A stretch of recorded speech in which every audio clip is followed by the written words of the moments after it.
Olá, eu sou o Liboni e eu sou o diletante profissional.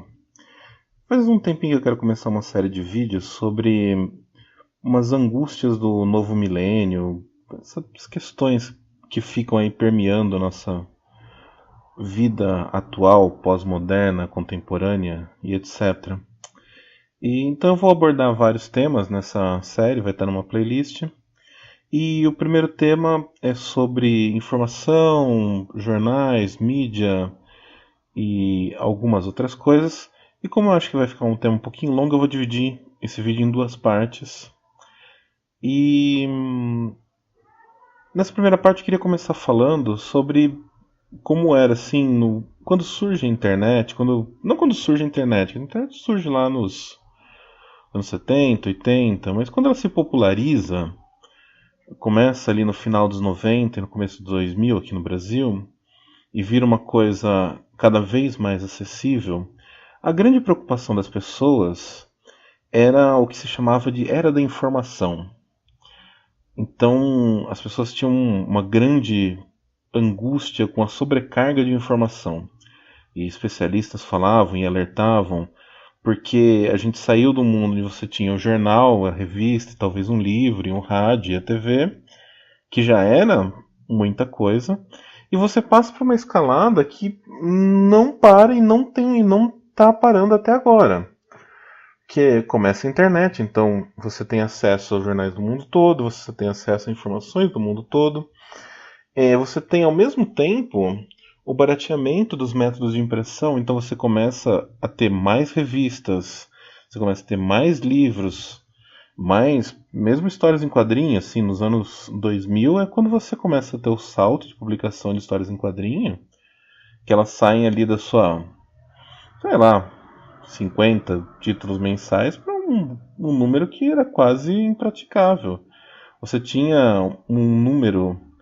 Eu vou falar de quadrinhos em específico, um porque eu conheço e outro porque é quantificável de forma interessante.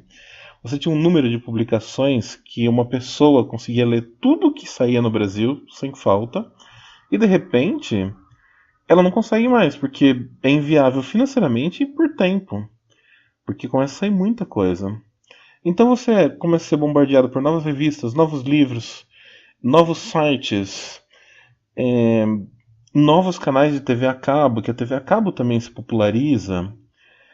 E isso vai indo e vai ampliando, exponencializando e aumentando suas fontes de onde você olha, onde você consulta, quem você lê, até que começa a surgir o incrível mundo dos blogs, onde você tem as pessoas, onde fica muito simples para as pessoas emitirem suas opiniões e criarem seus sites próprios e dar suas fontes de informação próprias e seus comentários próprios.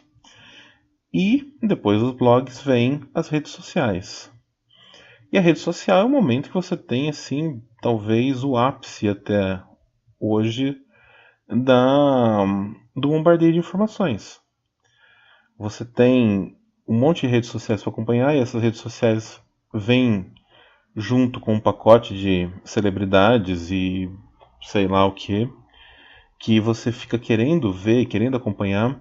E aqui eu estou falando do YouTube também como uma rede social. Porque o YouTube ele é um lugar onde você disponibiliza vídeo e ele é vamos dizer assim, uma evolução do blog, mas ele também é uma rede social. Assim como o blog em si era uma rede social já, uma forma de se integrar pessoas e se comunicar. Então você passava, além dos jornais, além da revista, além da TV, você podia acompanhar coisas de nicho. E nicho cada vez mais restrito. Então você tinha um site sobre quadrinhos, você tinha um comentarista de futebol que você gostava muito, que você acompanha.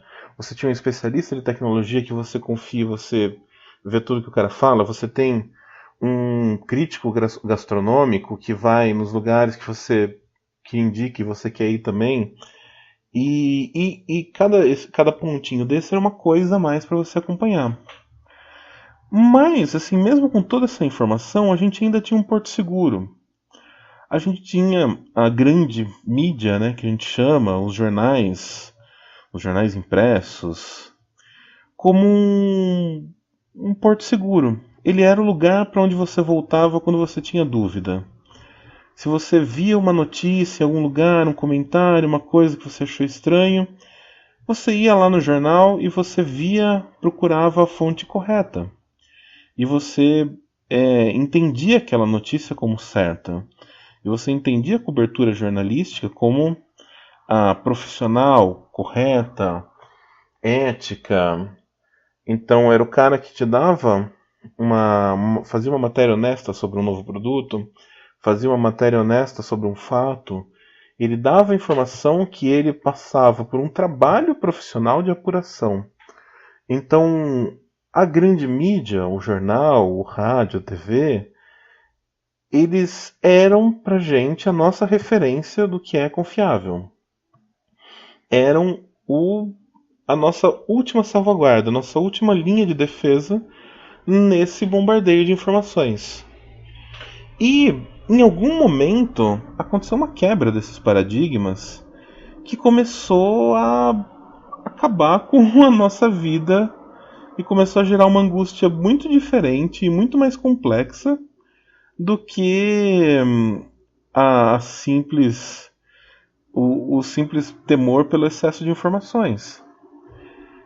E seria muito simplista, eu já vi muita gente falar que assim que isso começa, quando nas gestões da esquerda, que eles começam a questionar as instituições e isso vai destruindo o valor da mídia, e de fato, assim, você vê o que você via até pouco tempo atrás era o pessoal da esquerda falando que a mídia era de direita e etc e tal, e que você não podia confiar, e daí você tinha os sites de esquerda que você podia ler sem manipulação, que eram sites corretos, vamos assim dizer, sem o viés da grande mídia golpista. Mas é muito simplista falar isso porque o fenômeno da queda da mídia ele é global, ele não é um negócio localizado. E eu tenho uma impressão que a mídia ela cai, ela decai por vários fatores conjuntos. No Brasil você pode até ter um aceleramento disso por esse questionamento das instituições, mas no mundo como um todo você tem os jornais perdendo a sua tradição e sua fonte de financiamento. Então o jornal ele não tinha mais tantos assinantes porque as pessoas começaram a parar de ler jornais. Elas queriam ver na internet, queriam ver de graça. A grande mídia ela não conseguia se encontrar um ponto de equilíbrio onde as pessoas não pagavam e ela recebia talvez com publicidade ou alguma coisa assim. E quando você tem menos receita, você começa a demitir os funcionários, você começa a pagar mal. E você começa a ter jornalistas que não têm tanto tempo para averiguar uma matéria. E se você tem os jornalistas que não têm tanto tempo para averiguar uma matéria, você tem um número maior de erros. E cada erro que você comete é um decréscimo, né, no seu valor como fonte de segurança, como fonte segura para a pessoa voltar a hora que quiser para descobrir o que é o certo. Então você tem esse lado e você tem um outro lado de que ficou muito fácil as pessoas se comunicarem independentes dos jornais. As pessoas começaram a ficar mais importantes que um jornal. Hoje, se você pegar o número de assinantes do jornal, mesmo somado ao número dos sites, você vai ver que um texto de jornal ele é pouco lido. Ele é relativamente pouco lido. E ele tem pouca influência diante dos tais influenciadores digitais, que surgiram cada um de um ponto diferente, de uma origem diferente. E a própria mídia retroalimentou essa coisa dos influenciadores digitais, porque ela também ela tentou falar, puta, eu tô perdendo aqui, eu tenho que surfar ali. E quando ela faz isso, ela começa a dar muita atenção para umas coisas como um tweet que a ex-namorada do ex-jogador, do ex-time de não sei o quê. E isso vira um assunto nacional, isso vira um assunto de debate de amplo espectro. O que a pessoa falou, a foto que a pessoa postou. E você vê o jornal discutindo, você vê a TV discutindo, você vê a rádio discutindo, e às vezes programas longos sobre uma foto no Instagram de uma pessoa. Isso é assim, é muito esquizofrênico, mas assim, você pode falar, tá, mas isso é só uma loucura, assim. E não é, porque essa loucura ela tem umas repercussões que vão muito além da perda da credibilidade dos jornais e do fake news e de todas as outras questões que aconteceram.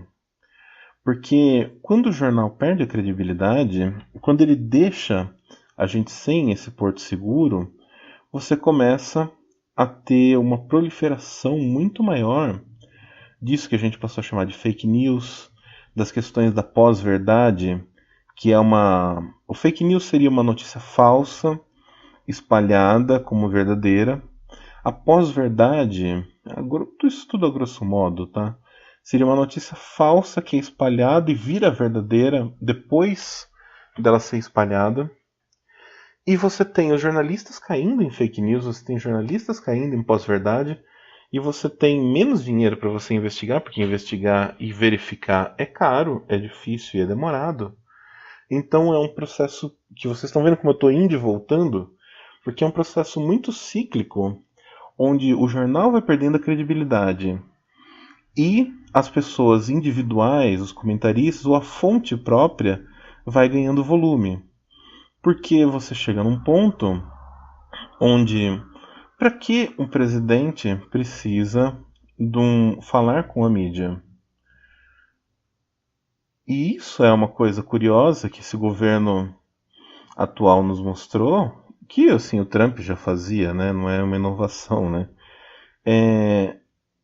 Foram governos eleitos pelas mídias digitais, pelas mídias sociais, não exclusivamente, mas tem aí uma influência dessa capilaridade das mídias sociais.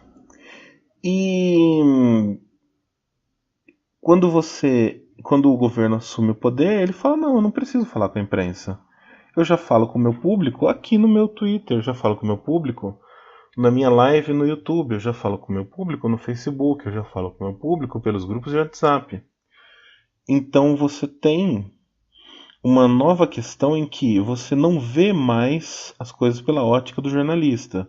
Você vai, entre aspas, direto na fonte.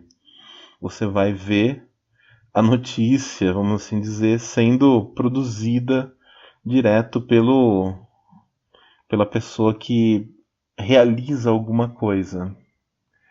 E isso pode parecer muito interessante, isso pode parecer muito bacana, e tem seus aspectos legais, tem, assim, é maravilhoso esse mundo digital que a gente vive, é maravilhoso que uma pessoa como eu possa ter um canal no YouTube, um site, alguma coisa, e eu falo o que eu quiser algumas pessoas ouvem e comentam e enfim, você forma uma interação. E é maravilhoso que você tenha pessoas por aí fazendo um trabalho de divulgação de várias coisas bacanas, e você tem os nichos crescendo e os grupos pequenos se fortalecendo e se encontrando. Mas tem um lado muito negativo e muito perigoso nessa queda da mídia como centro da nossa segurança de informação, que eu vou discutir logo no próximo vídeo. Então, obrigado aí quem ouviu até agora. Se você quiser deixar um comentário, falar o que você achou, o que você está pensando, manda ver. E curta, compartilha. E no próximo vídeo eu termino essa pintura aqui que você está vendo aí no YouTube, se você estiver vendo no YouTube. Se eu estiver no podcast, não vai fazer diferença para você. E obrigado então, até mais.